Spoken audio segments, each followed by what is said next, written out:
లోకంలో అన్నీ ఉంటాయండి. యాహ్!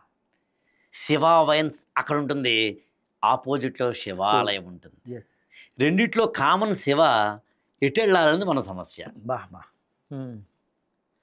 ఆకలేస్తే పచ్చిమిరపకాయ బజ్జీలు 8 తింటే ఆకలి తీరుతుంది. అదే ఆకలేస్తున్నప్పుడు ఆ ఎంప్టీ స్టమక్ మీద పెరుగన్నం తిన్నా కూడా ఆకలి తీరుతుంది. కరెక్ట్. ఏం తినాలి నీ సమస్య? కరెక్ట్.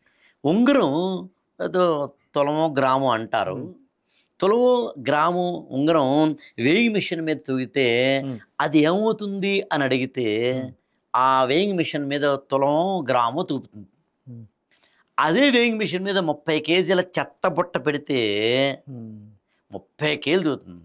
ఇప్పుడు నార్మల్‌గా ఏమి చెప్పకుండా సార్ ఇది 30 కేజీలు సార్, అది గ్రాము సార్, ఏది కావాలి మీకు అని అడిగితే ఎవరైనా ఏం చెప్తారంటే 30 కేజీలు అంటారు. కానీ 30 కేజీల చెత్త ఒక గ్రాముతో బంగారంతో సమానం అంటే ఒప్పుకోలేం కదా!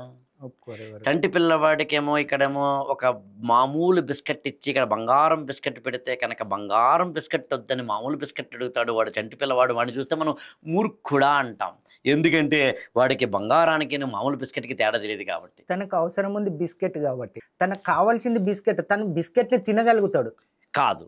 ఐ తను don't want to stop you. బిస్కెట్‌ని తినగలుగుతాడు కాబట్టి అవును. తనకు అవసరం ఉన్నది కోరుకుంటాడు. అవును. తనకు అవసరం ఉన్నది తీసుకుంటాడు. సూపర్. అవును. అదే బంగారం విలువ తనకు తెలీదు. ఆ! ఆ! ఈ అప్పటికి. ఈ లాస్ట్ పదం బంగారం విలువ తెలియకపోవడాన్ని నేను అపరిపక్వత, ఇమ్మెచ్యూరిటీ అన్నాను. కరెక్ట్. అంటే 20 ఏళ్ల కుర్రవాడికి కూడా ఆకలి వేస్తుంటే ఈ పక్కన బిస్కెట్, ఈ పక్కన బంగారం బిస్కెట్ అయినప్పుడు ఏం చేస్తాడంటే ఆకలి వేస్తుంటే ఈ బంగారం బిస్కెట్ తీసుకుని కావాలంటే బిస్కెట్ల ఫ్యాక్టరీ కొంటాను సార్ అంటాడు. జీవితంలో ఏం లేదండి. Yeah. మెచ్యూరిటీ అంతే.